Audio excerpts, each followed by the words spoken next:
Hello everyone, स्वागत है आप सभी का आज की हमारी क्लास में। आज हम पढ़ेंगे कि आधार पाठ्यक्रम में पिछले वर्षों में जो भी पेपर पूछे गए हैं उनके बारे में पढ़ने वाले हैं। उनके टोटल 50 प्रश्नों को हल करने वाले हैं। वर्तमान में हम जो सिलेबस पढ़ रहे हैं वो एनईपी के अंतर्गत पढ़ रहे हैं। एनईपी में आधार पाठ्यक्रम में एफसी थर्ड में उद्यमिता विकास को जोड़ा गया है, जिसमें सारे प्रश्नों को बहुविकल्पीय कर दिया गया है। तो यहाँ पे हमें सारे प्रश्न जो है वो ऑब्जेक्टिव रूप में पढ़ने हैं। तो यहाँ पे आज मैं आपके लिए टोटल 50 प्रश्न लेकर आई हूँ, जो पहले परीक्षाओं में 50 के 50 पूछे जा चुके हैं। तो आप लोग परीक्षा देने से पहले एक बार इस क्लास को ज़रूर देखिएगा, क्योंकि कहीं ना कहीं ये वीडियो आपके लिए परीक्षा की दृष्टि से काफ़ी महत्वपूर्ण होगी। तो चलिए एक बार फिर स्वागत है आपका हमारे चैनल पर, जिसका नाम है इकोनॉमिक्स बाय सुशीला मैम।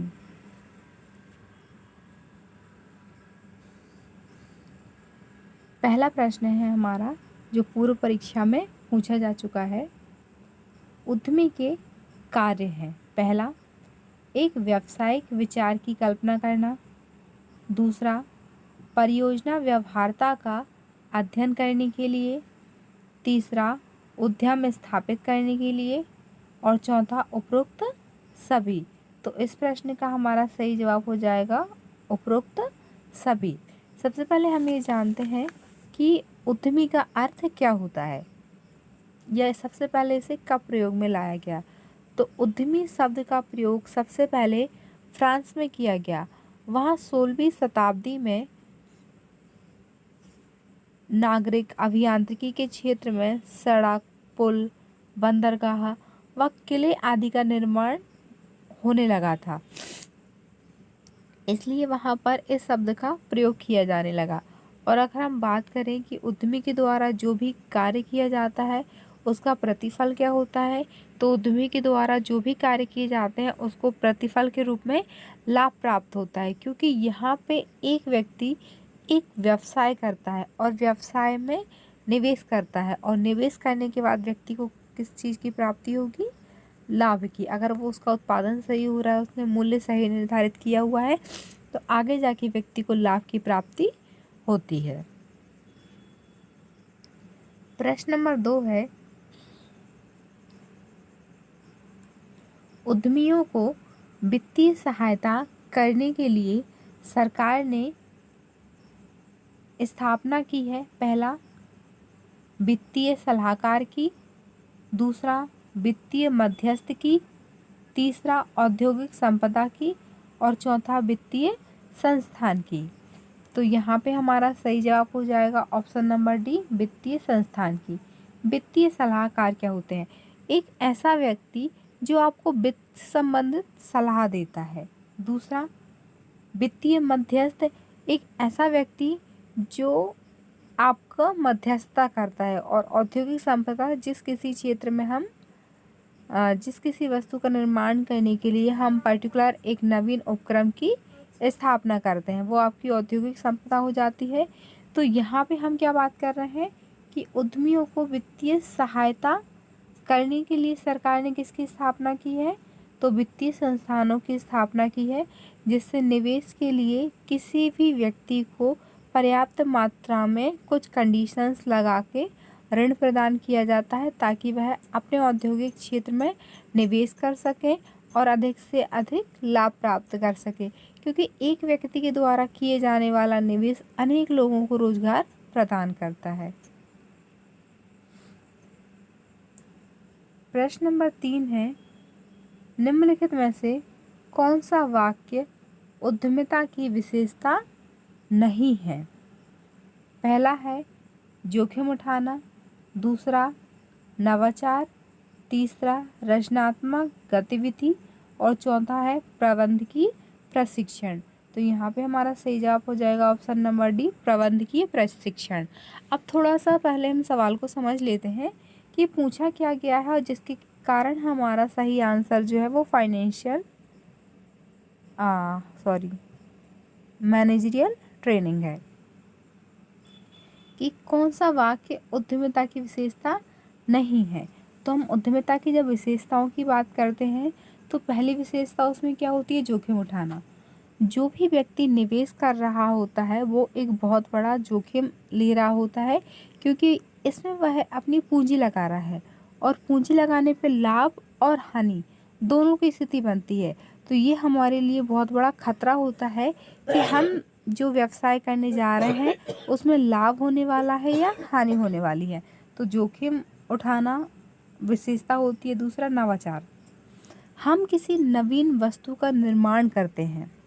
मान लीजिए आप बिस्किट बनाने की आपने कंपनी खोली हुई है, फैक्ट्री खोली हुई है, तो ऐसे बहुत से ब्रांड मार्केट में उपलब्ध हैं बिस्किट के, लेकिन आप जो बनाने वाले हैं वो एक नया बिस्किट होगा, आपकी कंपनी का नया नाम होगा। तो यहाँ पे आप क्या कर रहे हैं? एक नवाचार कर रहे हैं। रचनात्मक गतिविधि। हमारे द्वारा जो भी क्रिएटिविटी की जाती है वो रचनात्मक गतिविधि के अंतर्गत आती है। अब यहाँ पे हमें अलग शब्द क्या दिया है? प्रबंधकीय प्रशिक्षण। यहाँ पर प्रबंध किया जाता है, प्रबंध की ट्रेनिंग नहीं दी जाती है, इसलिए यहाँ पे ये शब्द कैसा हो जाएगा? अलग हो जाएगा। क्योंकि किसी भी व्यवसाय को करने के लिए हम मैनेजमेंट स्थापित करते हैं, ना कि ट्रेनिंग देते हैं। प्रश्न नंबर 4 है, निम्नलिखित में से कौन सा दृष्टिकोण आमतौर पर सफल उद्यमिता से जुड़ा नहीं है? पहला, प्रतिस्पर्धा और सहयोग। दूसरा, दूसरों को प्रभावित करने की इच्छा। तीसरा, नवाचार और उत्पाद सुधार। और चौथा है व्यवसाय में यथा स्थिति। तो ऑप्शन नंबर बी हमारा यहाँ पे सही हो जाएगा, दूसरों को प्रभावित करने की इच्छा। जब हम उद्यमिता के अंतर्गत निवेश करते हैं तो यहाँ पे मेन उद्देश्य होता है हमारा निवेश करना और उस निवेश के बाद में लाभ प्राप्त करना। हम कभी भी किसी व्यक्ति को नीचा नहीं दिखा रहे होते हैं या फिर उसके प्रभावित करने की हमारी इच्छा भी नहीं होती है। हमारा केवल एक ही उद्देश्य होता है, स्वयं का विकास करना, एक नवीन वस्तु का निर्माण करना। तो हमारा फोकस केवल इतना होता है कि पर्टिकुलर हमें ऐसे स्थान का चुनाव करें जहाँ पर हम अपना उपक्रम स्थापित कर सकें और अपनी वस्तु का निर्माण कर उसे मार्केट में भिजवा सकें। किसी भी प्रकार की दूसरों को प्रभावित करने की इच्छा जो है वो आम तौर पर एक सफल उद्यमी की नहीं होती है।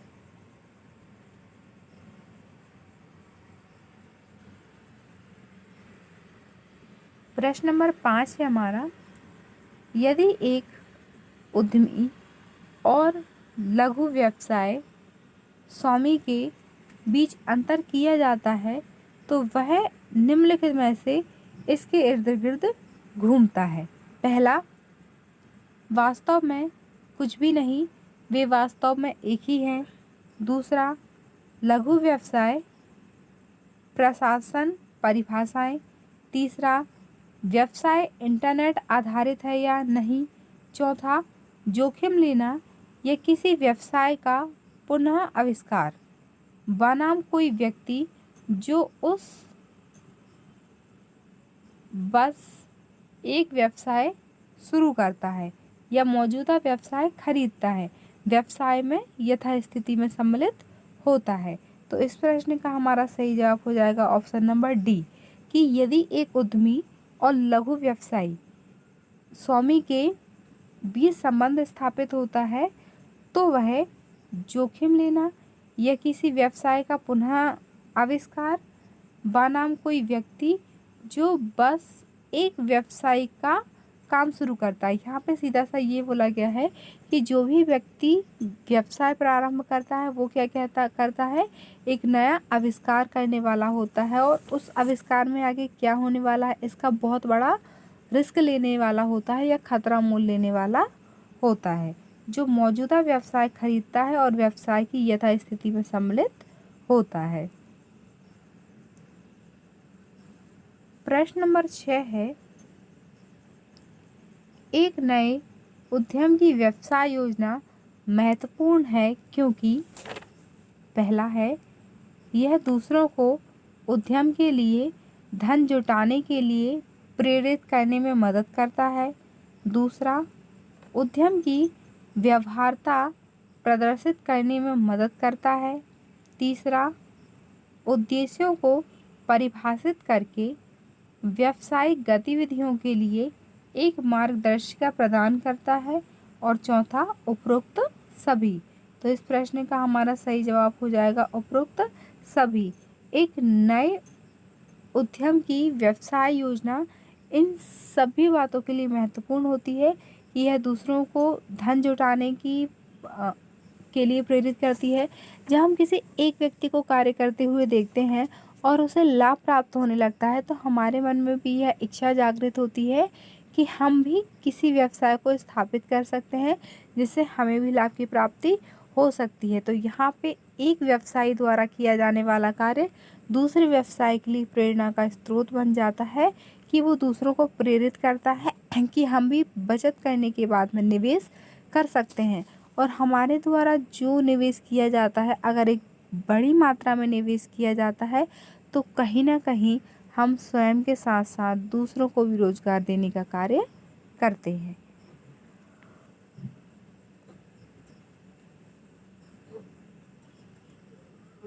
प्रश्न नंबर 7 है,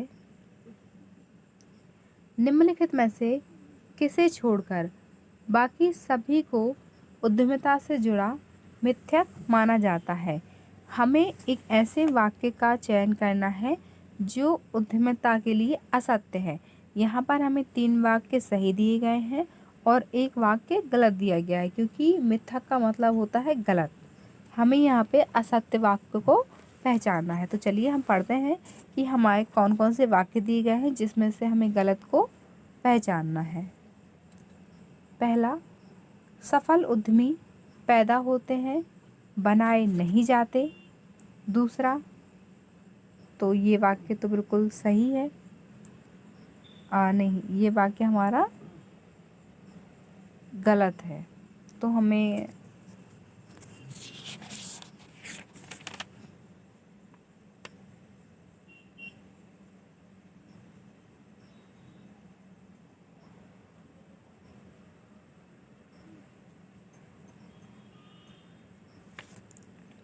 एक तो हमें पहले नंबर पे ही हमारा सही वाक्य मिल जाता है। बाकी हम बाकियों को भी देख लेते हैं कि पहले उद्यम हमेशा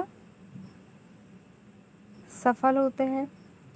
तीसरा, सभी उद्यमियों को स्वेच्छा से महत्वपूर्ण धनराशि निवेश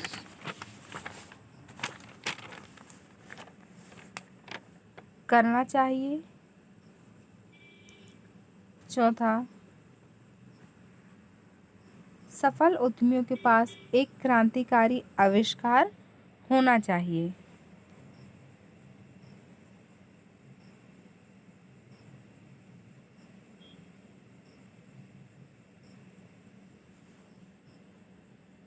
ठीक, तो यहाँ पे मैंने गलत आंसर बता दिया सबसे पहले आपको। तो यहाँ पे हमारा जो सही है वो ऑप्शन नंबर सी है, क्योंकि यहाँ पे पूछा गया है कि किसे छोड़कर। ठीक, तो इस लाइन को छोड़कर कि सभी उद्यमियों को स्वेच्छा से महत्वपूर्ण धनराशि निवेश करना चाहिए, इसको छोड़ के बाकी सभी के सभी मिथक हैं, क्योंकि सफल उद्यमी पैदा नहीं होते, बनाए जाते हैं। ये ज़रूरी नहीं है। कोई भी व्यवसायी कई बार अपने पूर्वजों को देख के भी कार्य करने लगते हैं। पहले उद्यम में हमेशा सफल हो ये बिल्कुल भी ज़रूरी नहीं होता है। और सफल उद्यमी के पास एक क्रांतिकारी आविष्कार होना चाहिए ये भी ज़रूरी नहीं होता है। हर एक व्यक्ति स्वतंत्र होता है कि वो लघु, मध्यम, बृहत किस प्रकार का उद्योग स्थापित कर रहा है। तो यहाँ पे हमें क्वेश्चन को विशेष रूप से ध्यान देना है, क्योंकि यहाँ पर पूछा गया है किसे छोड़कर। तो इसे छोड़कर बाकी सभी जो है वो मिथ्यक हैं उद्यमिता से जुड़ाव के लिए।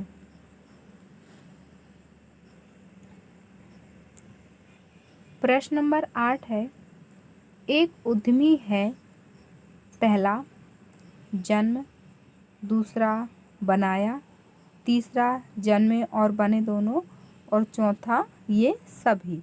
तो यहाँ पे हमारा सही जवाब हो जाएगा ऑप्शन नंबर सी, जन्मे और बने दोनों। हम कन्फर्मली ये नहीं कह सकते हैं। कई बच्चे जन्म से ही बहुत इंटेलिजेंट होते हैं, हमेशा कुछ नया करना चाहते हैं, और कुछ व्यक्ति ऐसे होते हैं जो किसी को देख देख के कुछ नया करना चाहते हैं।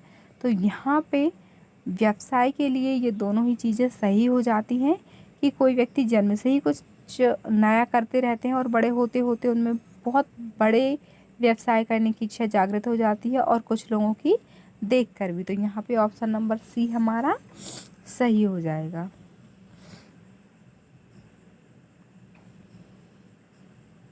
प्रश्न नंबर 9 है, नवाचार को सर्वोत्तम रूप से परिभाषित किया जा सकता है। किसके रूप में हम इसको परिभाषित करते हैं, हम देख लेते हैं। पहला, नए विचारों की उत्पत्ति। दूसरा, नए विचारों का विकास। तीसरा, रचनात्मकता के विपरीत। और चौथा है नए विचारों का सफल विदोहन। तो ऑप्शन नंबर डी हमारा सही हो जाएगा कि नवाचार को सर्वोत्तम रूप से परिभाषित क्या कहता है। वैसे तो यहाँ पे जितने भी ऑप्शन दिए गए हैं वो सभी लगभग सही हैं, लेकिन हमें पर्टिकुलर एक परफेक्ट वाक्य चाहिए जो नवाचार को आइडेंटिफाई कर रहा है। तो यहाँ पे नए विचारों की उत्पत्ति होती है, लेकिन उन विचारों को पृष्ठभूमि पर उतारना सबसे बड़ा कार्य होता है।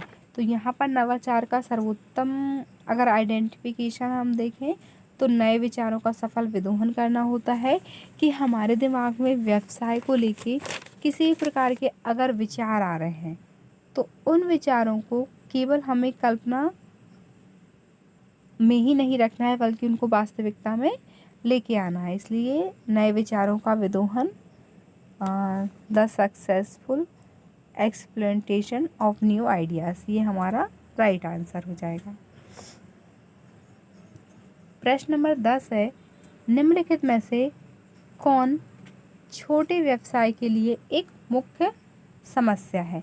हमें यहाँ पे बताना है कि जो भी हमारे सूक्ष्म उद्योग होते हैं या छोटा व्यवसाय होता है उनके सामने सबसे बड़ी समस्या क्या होती है। हमारे ऑप्शन है, पहला कच्चा माल। दूसरा वित्त। तीसरा प्रबंधकीय कौशल। और चौथा उपरोक्त सभी। तो यहाँ पे हमारा ऑप्शन नंबर डी सही हो जाएगा, उपरोक्त सभी। जब हम किसी छोटे व्यवसाय को चालू करते हैं तो हम कच्चा माल कहाँ से लें, इसके लिए हमें बहुत बड़ी समस्या होती है, क्योंकि छोटे व्यवसाय में हम कम लागत लगाना चाहते हैं।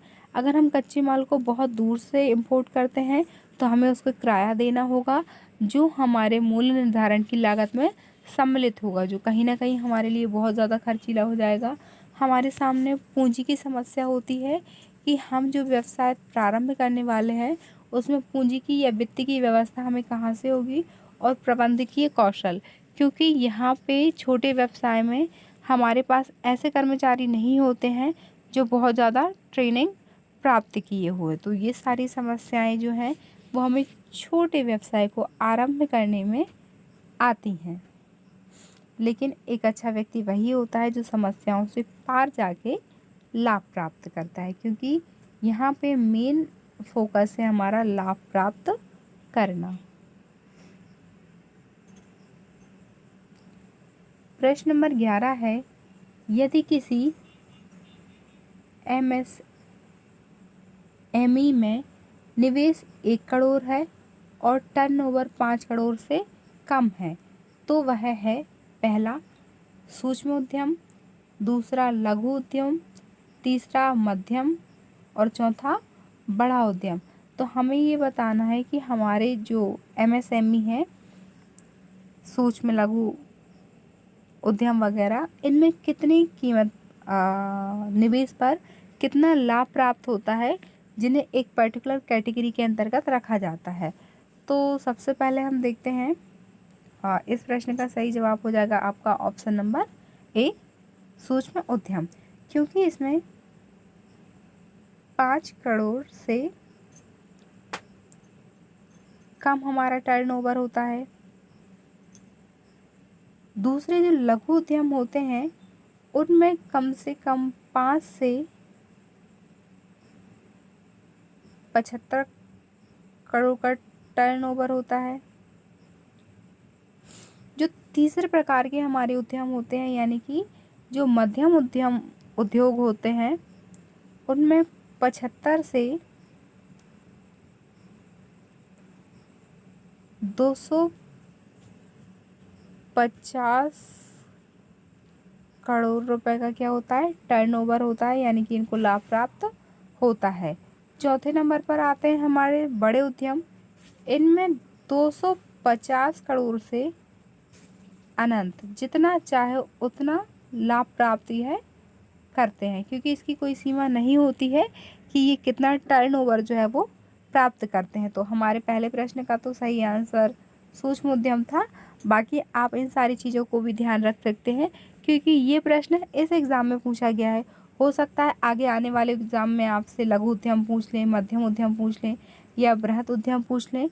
तो यहाँ पे हर एक उद्योग के बारे में मैंने आपको बता दिया है कि किस उद्योग में कितना टर्नओवर होता है, तब उसे पर्टिकुलर एक कैटेगरी में रखा जाता है। तो आप इस बात का विशेष ध्यान रखिएगा।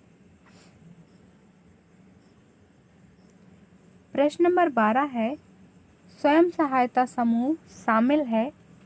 पहला, 10 से 20 लोगों का समूह। दूसरा, नियमित बचत की आदतें। तीसरा, बैंक में बदला जा सकता है। और चौथा, उपरोक्त में से कोई नहीं। तो यहाँ पे हमारा सही जवाब हो जाएगा ऑप्शन नंबर बी, नियमित बचत की आदतें। अब यहाँ पे जैसे ही स्वयं सहायता समूह की बात आती है, तो ग्रामीण क्षेत्रों में विभिन्न प्रकार के समूह चलाए जाते हैं, जिनमें 15 से 20 सदस्यों को सम्मिलित किया जाता है। तो जैसे ही आप इस प्रश्न को देखेंगे और ये ऑप्शन देखेंगे, आप तुरंत ही इसको टिक कर देंगे, क्योंकि आपका पूरी तरीके से गलत होगा।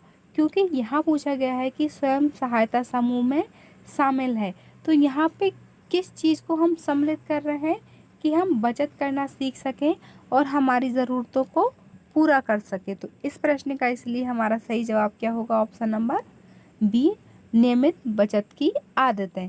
क्योंकि हमारी जितनी भी इनकम होती है या आय होती है, हम उसे पूरा खर्च कर लेते हैं, हमारी बचत नहीं हो पाती है।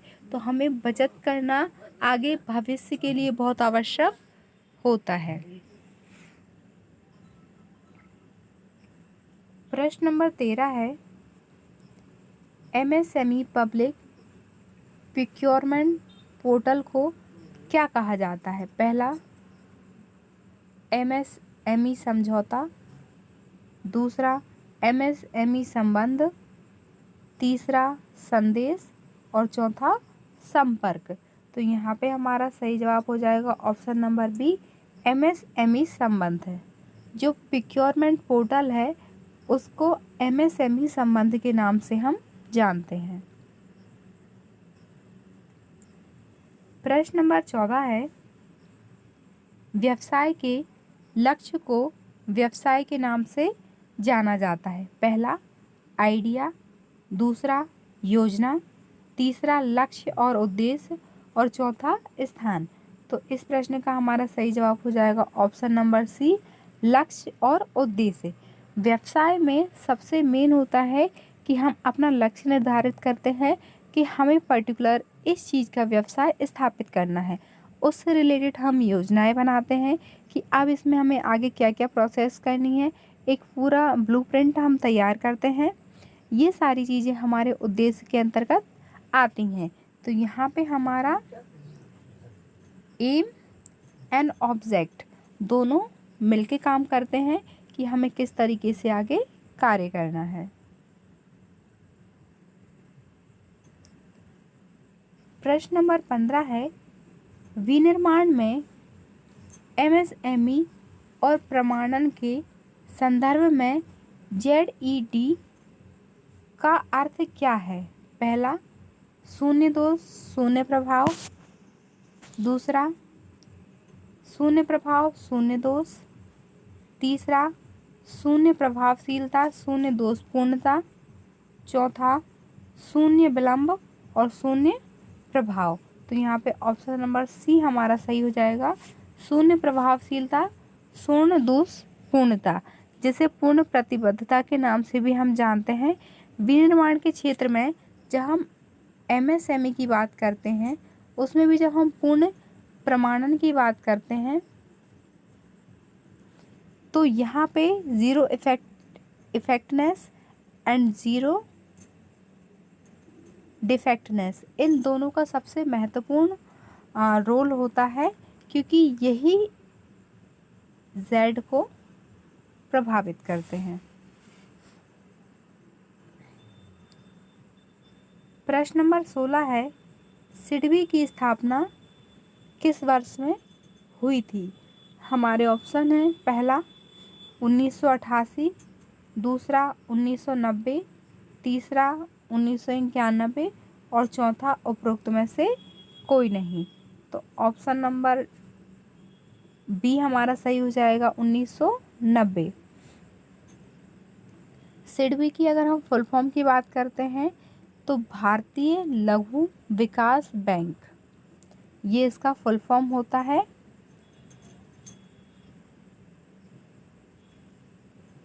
इसकी स्थापना 1990 में संसद के एक अधिनियम के अंतर्गत की गई। अगर आपसे कभी पूछा जाए कि सिडबी की स्थापना किसके अंतर्गत की गई, तो आपका सही जवाब हो जाएगा उसमें अधिनियम। इसके अध्यक्ष वर्तमान समय में एस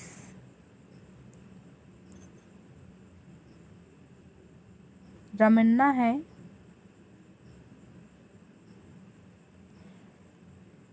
जो 2021 से इसके अध्यक्ष बने हुए हैं, 2021 से। अगर हम इसके मुख्यालय की बात करते हैं तो सिडबी का मुख्यालय लखनऊ में है। इसके 5 क्षेत्रीय कार्यालय और 33 शाखा कार्यालय भी स्थापित हैं।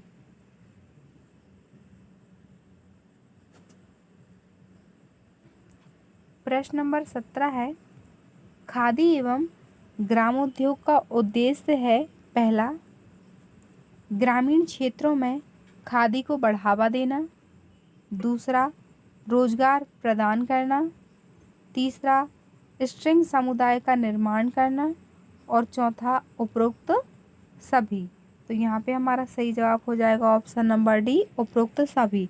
जो हमारे खादी एवं ग्रामोद्योग उद्देश्य है वो ग्रामीण क्षेत्रों में खादी को बढ़ावा देना चाहते हैं ताकि ग्रामीण क्षेत्रों के लोगों को रोजगार प्राप्त हो सके, क्योंकि कृषि के अलावा उनके पास बहुत ही कम ऐसे व्यवसाय होते हैं जो ग्रामीण क्षेत्र के अंतर्गत वह करते हैं। और स्ट्रिंग समुदाय का भी वह निर्माण करना चाहते हैं कि वहाँ ज़्यादा से ज़्यादा लोग जो हैं वो कृषि के साथ साथ अन्य व्यवसाय को भी करें, क्योंकि कृषि टोटल मानसून पर आधारित होती है।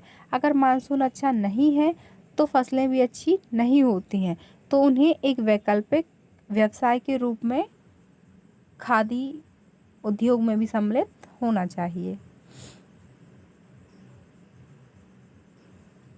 प्रश्न नंबर 18 है, किसी व्यवसाय योजना के लिए 2 प्राथमिक स्रोतागण होते हैं, पहला एसईसी के साथ एक फर्म के कर्मचारी और अधिकारी, दूसरा एक फर्म के कर्मचारी और निवेशक और अन्य बाहरी हितधारक,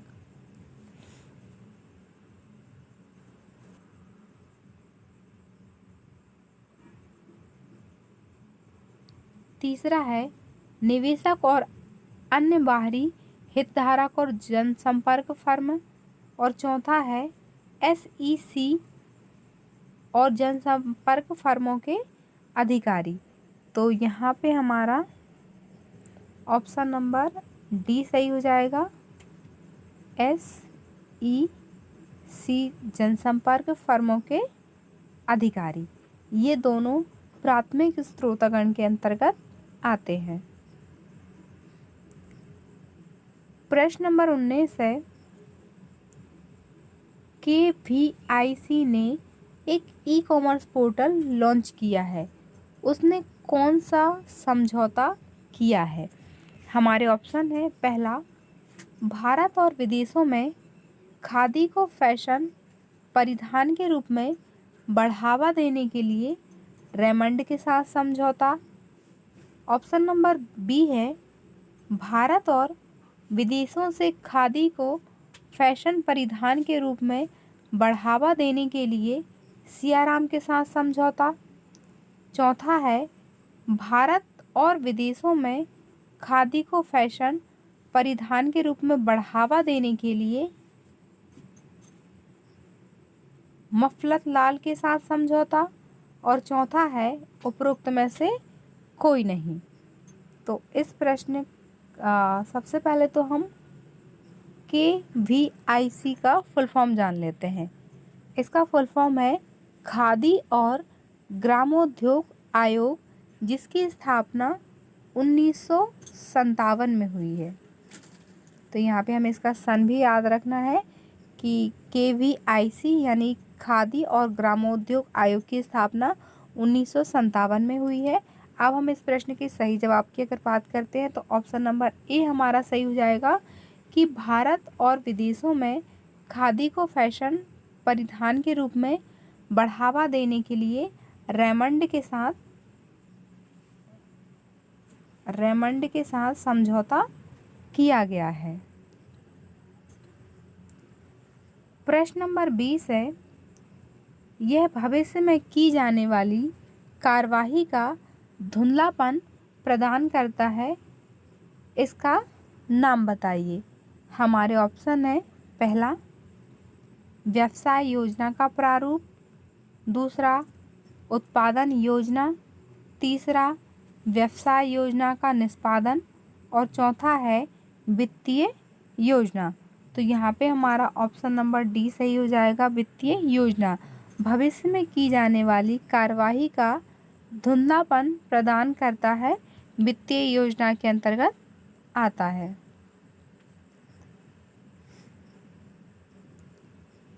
प्रश्न नंबर 21 है, उद्यमिता एक रचनात्मक गतिविधि है, कहा गया है। पहला फ्रेडरिक हार्बिन्सन के द्वारा, दूसरा BS हॉस्लिट्ज़ के द्वारा, तीसरा B हिंगिस के द्वारा और चौथा जोसेफ के द्वारा। तो यहाँ पे हमारा ऑप्शन नंबर डी सही हो जाएगा, जोसेफ के द्वारा। जोसेफ ने बताया है कि उद्यमिता एक रचनात्मक गतिविधि है, क्योंकि यहाँ पर जब हम किसी नवीन वस्तु का निर्माण करते हैं यानी कि हम कुछ क्रिएटिव कर रहे होते हैं, कुछ रचनात्मक कर रहे होते हैं, एक नई वस्तु का आविष्कार कर रहे होते हैं, तो ये हमारी क्रिएटिविटी फैक्टर में आ जाता है।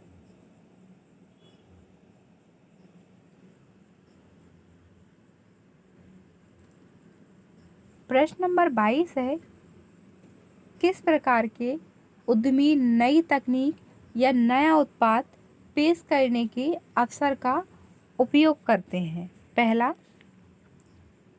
नवोन्मेषी उद्यमी, दूसरा उद्यमी को उकसाना, तीसरा पहल उद्यमी और चौथा फैबियन उद्यमी। तो यहाँ पे हमारा ऑप्शन नंबर ए सही हो जाएगा, नवोन्मेषी उद्यमी। जो भी हमारे नवोन्मेषी उद्यमी होते हैं, ये किसी नई तकनीक का उपयोग करके व्यवसाय को आगे बढ़ा रहे होते हैं। प्रश्न नंबर 23 है, एक सफल उद्यमी की पहचान क्या है। हमें ये बताना है कि ऐसे किस व्यवसायी वर्ग को आप सफल व्यवसायी कह सकते हैं। पहला जोखिम वहन करने की क्षमता, दूसरा दृढ़ता, तीसरा लचीलापन और चौथा आत्मविश्वास। लगभग सभी चीज़ें जो हैं वो एक सफल उद्यमी की पहचान है। यहाँ पे जितने भी ऑप्शन दिए गए हैं, अगर यहाँ पे आपको उपरोक्त सभी दिया जाता तो इस प्रश्न का आंसर वो परफेक्ट होता, लेकिन चूंकि यहाँ पे वो नहीं दिया है तो ये आपका जोखिक नहीं है। परीक्षा में ये प्रश्न में थोड़ी सी टाइपिंग मिस्टेक थी। जब भी ऐसी कोई बात आती है तो हम सबसे पहले देखते हैं उसकी इंग्लिश ट्रांसलेशन कि इंग्लिश में क्या लिखा गया है। तो इंग्लिश में इस प्रश्न में रिस्क ही लिखा गया था, तो यहाँ पे जोखिक ना होके जोखिम है। और उद्यमिता में मेन चीज़ यही है कि हम किस व्यक्ति को उद्यमी या एक सफल व्यवसायी कहते हैं, जो किसी भी प्रकार के जोखिम लेने के लिए तत्पर होता है, क्योंकि बाज़ार में, उद्योग में इस चीज़ की कोई गारंटी नहीं होती है कि आप अपने व्यवसाय में सफल होने वाले हैं या असफल होने वाले हैं। तो इस प्रश्न का हमारा सही जवाब जो है वो ऑप्शन नंबर ए होगा। जोखिम वहन करने की क्षमता रखने वाले व्यक्ति को हम एक सफल उद्यमी के अंतर्गत रखते हैं।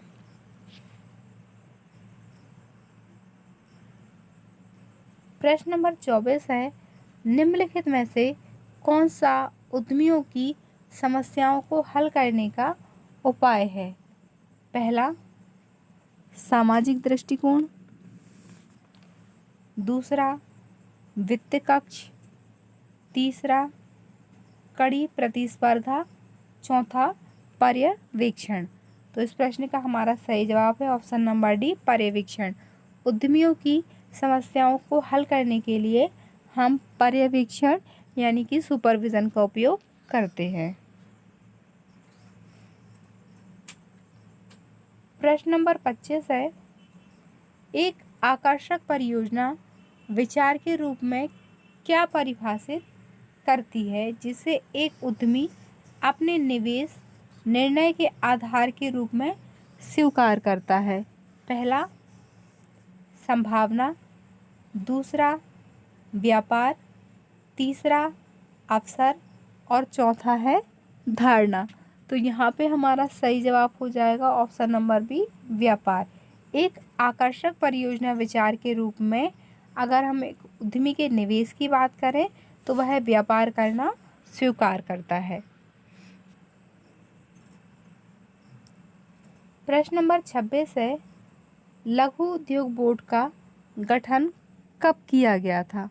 पहला, 1958 में। दूसरा, 1960 में। तीसरा, 1953 में।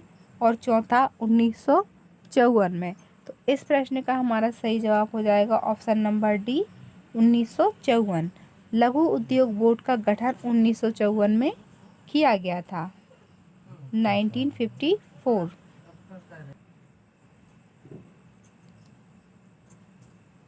प्रश्न नंबर 27 है, जब दो या दो से अधिक उद्यम एक विलय होकर एक नया उद्यम बनाते हैं तो इसे क्या कहते हैं? पहला, अवशोषण। दूसरा, समामेलन। तीसरा, संयुक्त उद्यम। और चौथा, फ्रेंचाइजिंग। तो इस प्रश्न का हमारा सही जवाब हो जाएगा ऑप्शन नंबर बी, समामेलन। जब दो या दो से अधिक उद्योग एक साथ विलय होकर एक नया उद्यम बनाते हैं तो वह समामेलन कहलाता है।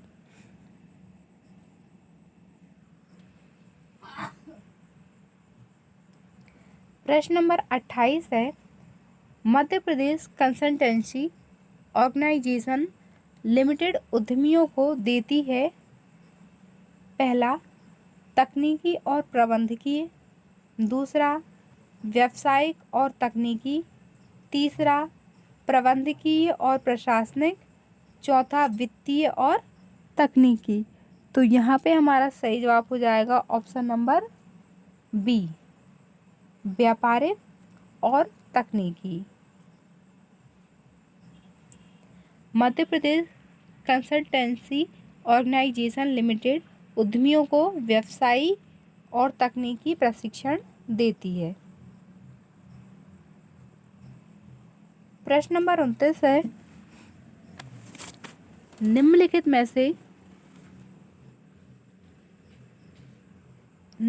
में से कौन सा एक उद्यमी के लिए विचारों का स्रोत नहीं है? पहला, परियोजना की लागत। दूसरा, उत्पाद प्रोफाइल। तीसरा, आयात और निर्यात। चौथा, उभरती प्रौद्योगिकियाँ। तो यहाँ पे हमारा ऑप्शन नंबर डी सही हो जाएगा। उभरती प्रौद्योगिकियाँ एक उद्यमी के विचारों का स्रोत नहीं है, क्योंकि वह परियोजना की लागत के बारे में विचार करता है, उत्पाद प्रोफाइल के बारे में विचार करता है, आयात और निर्यात के बारे में विचार करता है, लेकिन उभरती प्रौद्योगिकी के बारे में विचार नहीं करता है। प्रश्न नंबर 30 है, निम्नलिखित में से कौन सा क्षेत्र महिला उद्यमियों द्वारा पसंद किया जाता है? हमारे ऑप्शन है, पहला प्रशासन, दूसरा संगठन, तीसरा उपयोगिताएं, चौथा विनिर्माण। तो यहाँ पे हमारा सही जवाब हो जाएगा ऑप्शन नंबर ए। महिलाएं जो हैं वो ज़्यादातर प्रशासनिक व्यवस्थाओं में जाना ज़्यादा पसंद करती हैं, क्योंकि जिस प्रकार से वो मैनेजमेंट करती हैं उन्हें लगता है कि वो एडमिनिस्ट्रेशन कर सकती हैं।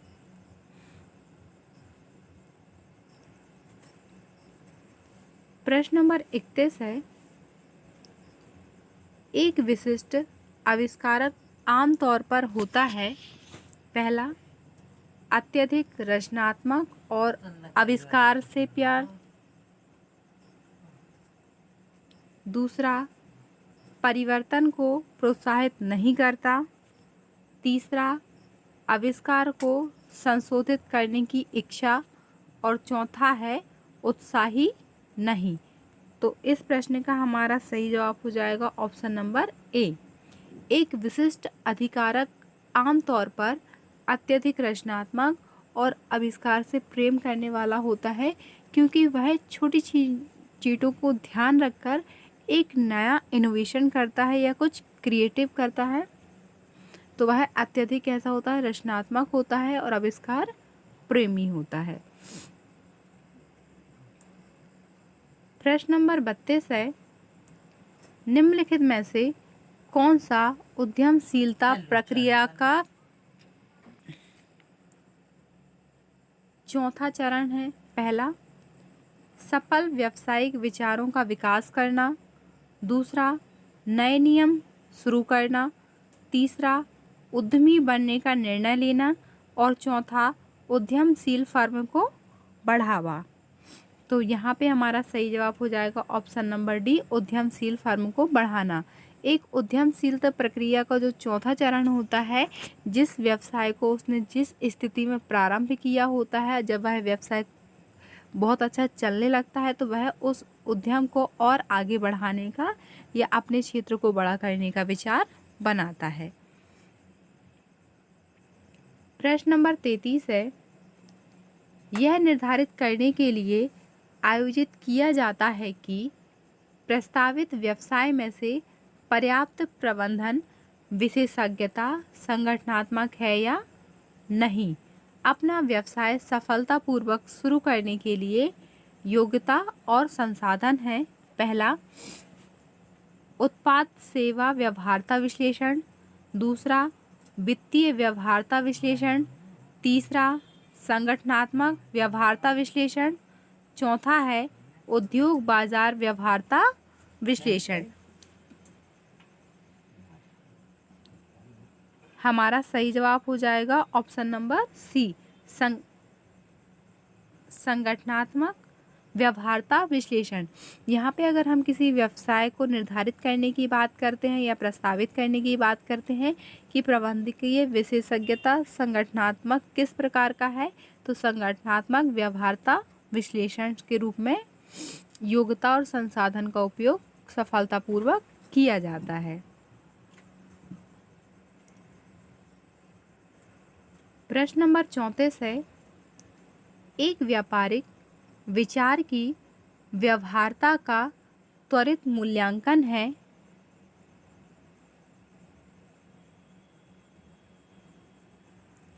पहला संगठनात्मक व्यवहार्यता विश्लेषण, दूसरा वित्तीय व्यवहार्यता विश्लेषण, तीसरा संस्थागत व्यवहार्यता विश्लेषण, और चौथा उद्योग बाजार व्यवहार्यता विश्लेषण।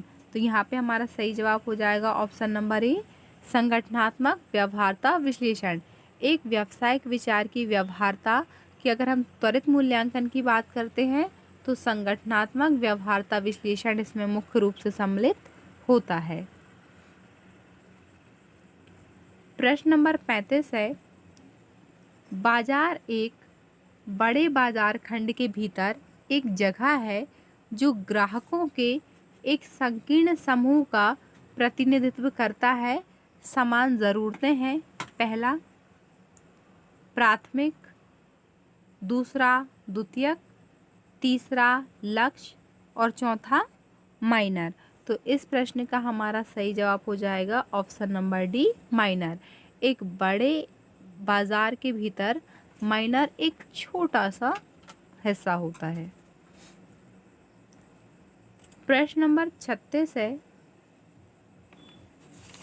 एक व्यक्ति जो एक नया व्यवसाय शुरू करता है, बनाता है और प्रतिबंधित कर सकता है। पहला एक नेता, दूसरा एक प्रबंधक, तीसरा एक पेशेवर और चौथा एक उद्यम। तो इस प्रश्न का हमारा सही जवाब हो जाएगा एक उद्यम।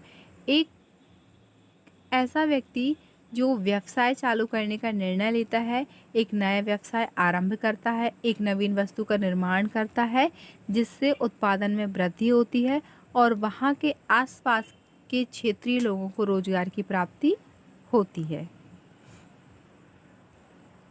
प्रश्न नंबर 37 है, भारत सरकार नवाचार और उद्यमिता की संस्कृति को बढ़ावा देने का प्रयास कर रही है। पहला उद्देश्य, दूसरा कदम, तीसरा बीज, चौथा AIC। तो यहाँ पे हमारा सही जवाब हो जाएगा option number D, AIC। Bharat सरकार नवाचार और उद्यमिता की संस्कृति को बढ़ावा देने के लिए AIC का प्रयास कर रही है। प्रश्न नंबर 38 है, मनरेगा का मतलब क्या है? यह शॉर्ट फॉर्म क्या है? MGNREGS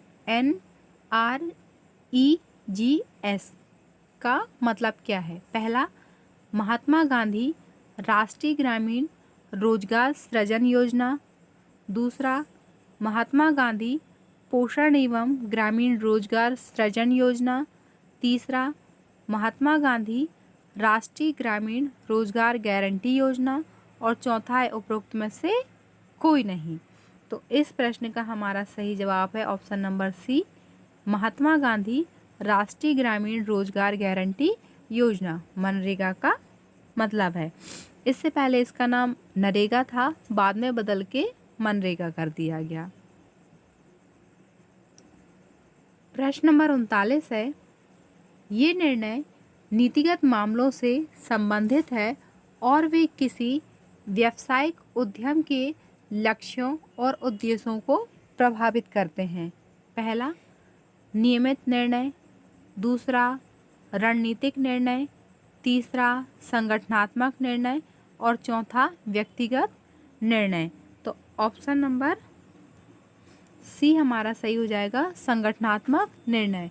नीतिगत मामलों की अगर हम बात करते हैं तो संगठनात्मक निर्णय महत्वपूर्ण होते हैं क्योंकि किसी भी व्यावसायिक उद्यम के लक्ष्यों और उद्देश्यों को यह सब प्रभावित करते हैं।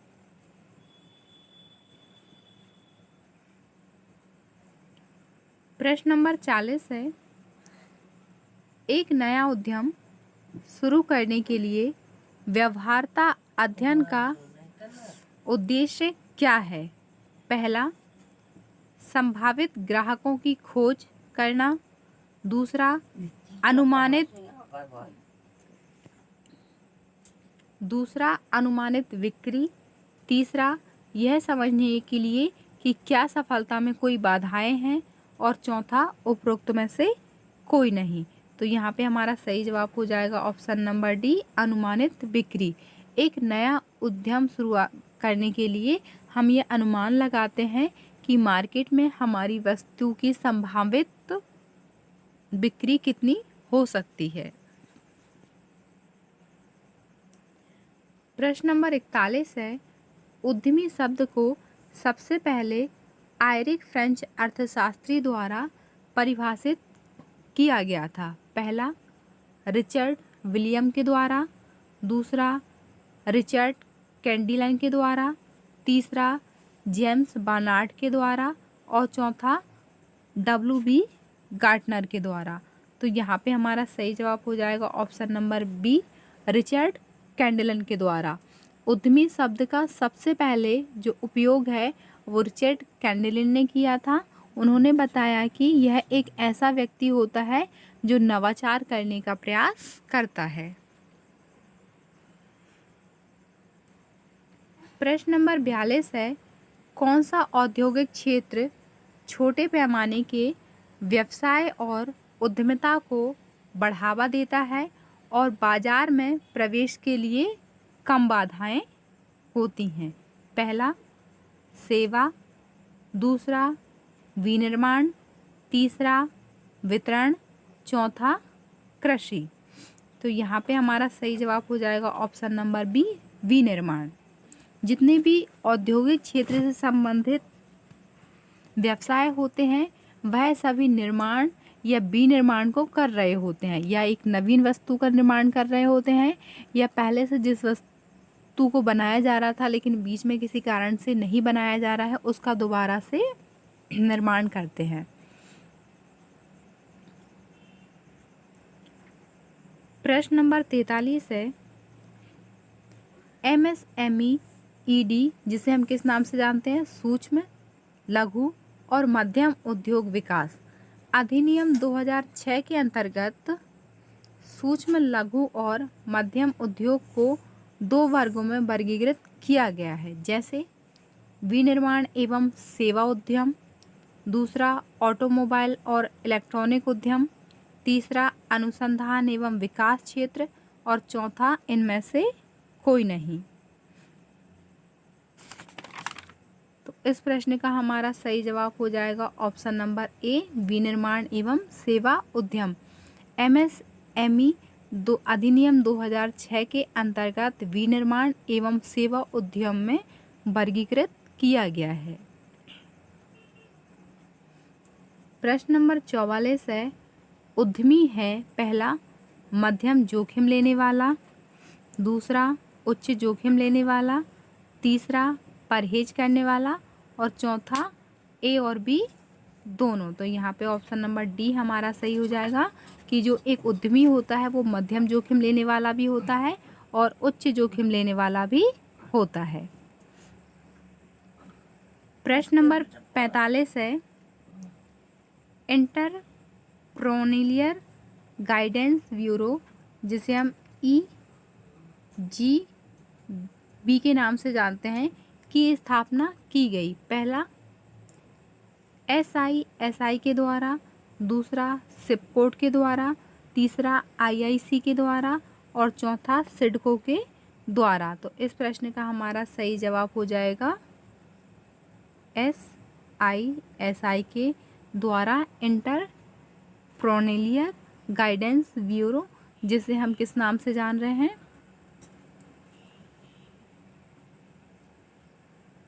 EGB की स्थापना की गई।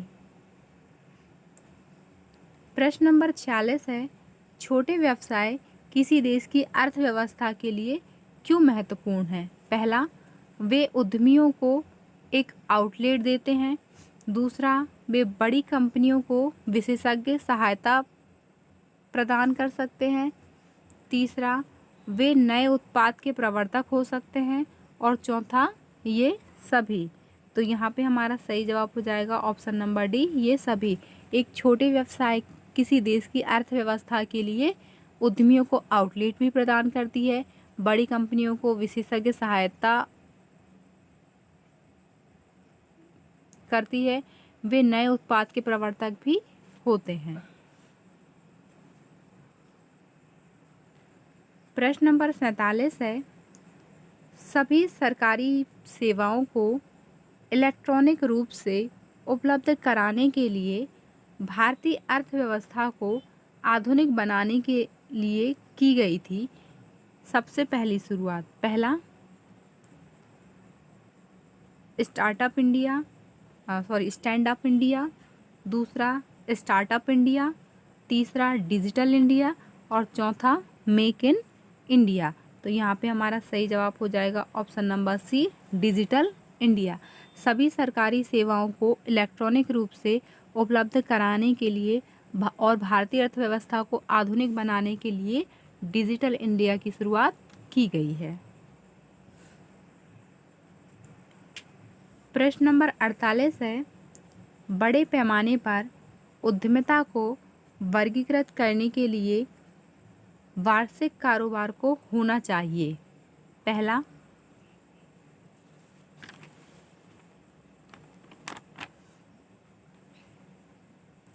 75 करोड़ से कम, दूसरा 250 करोड़ से ऊपर, तीसरा 75 से 250 करोड़ के बीच और चौथा उपरोक्त में से कोई नहीं। तो यहाँ पे हमारा ऑप्शन नंबर बी सही हो जाएगा, 250 करोड़ से ऊपर। बड़े पैमाने पर उद्यमिता को अगर हम वर्गीकृत करने की बात करते हैं तो 250 करोड़ से ऊपर हमारा टर्नओवर होना चाहिए। प्रश्न नंबर 49 है, उद्यमिता का जनक किसे कहा जाता है? पहला, जोसेफ शुम्पेटर, दूसरा पॉल रेनॉल्ड्स, तीसरा बिल गेट और चौथा एलोन मस्क। तो यहाँ पे हमारा सही जवाब हो जाएगा ऑप्शन नंबर ए, जोसेफ शुम्पेटर। उद्यमिता का जनक जोसेफ शुम्पेटर को कहा जाता है। इन्हीं के द्वारा व्यवसायी वर्ग के जोखिम वहन करने की बात कही गई थी। हमारा प्रश्न नंबर 50 और अंतिम प्रश्न है, NIESBUD का अर्थ है। पहला, उद्यमिता और लघु व्यवसाय विकास के लिए राष्ट्रीय संस्थान, दूसरा राष्ट्रीय उद्यम एवं लघु व्यवसाय विकास संस्थान, तीसरा राष्ट्रीय उद्यमिता एवं लघु व्यवसाय विकास संस्थान और चौथा है राष्ट्रीय उद्यमिता एवं लघु व्यवसायी विकास संस्थान। तो इस प्रश्न का हमारा सही जवाब हो जाएगा ऑप्शन नंबर सी, राष्ट्रीय उद्यमिता एवं लघु व्यवसाय विकास संस्थान। NIESBUD का फुल फॉर्म है। ये एक राष्ट्रीय स्तर पर उद्यमिता यानी व्यवसाय से जुड़े हुए संस्थानों का विकास करती है और अपने कार्यक्रम को आगे बढ़ाती है, क्योंकि ऐसे संस्थानों का मुख्य उद्देश्य होता है कि हम किस प्रकार से व्यवसाय को आगे बढ़ा सकें, औद्योगिक को आगे बढ़ा सकें। क्योंकि हमारे यहाँ पे 3 क्षेत्र प्रमुख रूप से पाए जाते हैं। प्राथमिक क्षेत्र जो कृषि से संबंधित होता है, द्वितीयक क्षेत्र जो निर्माण और विनिर्माण से संबंधित होता है, तृतीयक क्षेत्र जिसे हम टर्सरी क्षेत्र के भी नाम से जानते हैं, ये सेवा क्षेत्र में सम्मिलित होता है, जो वर्तमान समय में सबसे ज़्यादा टैक्स पे करने में मदद करता है। क्योंकि जब गवर्नमेंट को टैक्स प्राप्त होता है, उस टैक्स से ही वह सामाजिक कल्याण के लिए नवीन संस्थाओं का निर्माण करते हैं, उपयोग करते हैं, ताकि हमारा देश जो है, चाहे वो टेक्नोलॉजी के क्षेत्र में हो, साइंस के क्षेत्र में हो या किसी भी प्रकार के औद्योगिक निर्माण के क्षेत्र में हो, इन सभी क्षेत्र में वह आगे बढ़ सके। इस वीडियो को पूरा देखने के लिए आप सभी का बहुत बहुत धन्यवाद। अगर आपको ये वीडियो अच्छी लगी है तो आप लाइक कीजिए, शेयर कीजिए, कमेंट कीजिए और चैनल को सब्सक्राइब कीजिए, ताकि ऐसे आगे आने वाली उपयोगी वीडियो आपको प्राप्त हो सके। यहाँ पे ध्यान देने योग्य वाली बात है कि हमने ओल्ड सप्लीमेंट्री के पेपर को आज सॉल्व किया हुआ है। ये सारे पेपर आपको ऑब्जेक्टिव आने वाले हैं और ये 50 प्रश्न आपके लिए काफ़ी महत्वपूर्ण सिद्ध होंगे, क्योंकि ये ऑलरेडी पहले पेपर में पूछे जा चुके हैं। और जितने भी पुराने पेपर होते हैं, MCQs होते हैं, वो हमें आगे पढ़ने में मदद करते हैं, क्योंकि इनसे हमें एक आइडिया लग जाता है कि किस प्रकार का क्वेश्चन पेपर आता है, उनको सॉल्व हमें किस तरीके से करना है। क्योंकि कई बार हम जवाब जानते हैं, लेकिन क्वेश्चन को इस तरीके से घुमा दिया जाता है कि हम उसका आंसर नहीं कर पाते हैं। तो किसी भी प्रश्न को हमें बहुत ध्यान से सुनना है, पढ़ना है और समझना है, उसके बाद ही उसका आंसर करते हैं। क्योंकि यहाँ पर OMR सीट आपको दी जाती है। एक बार एक प्रश्न का उत्तर देने के बाद में आप उस प्रश्न का आंसर कुछ और भी देते हैं तो भी वो आपका गलत ही हो जाएगा, क्योंकि OMR सीट में एक प्रश्न में आप केवल एक बार ही गोला लगा सकते हैं, चाहे आपका आंसर सही हो या गलत हो। चलिए, तो बहुत बहुत धन्यवाद। उम्मीद है आप सभी ध्यान से पेपर करेंगे। Have a good day.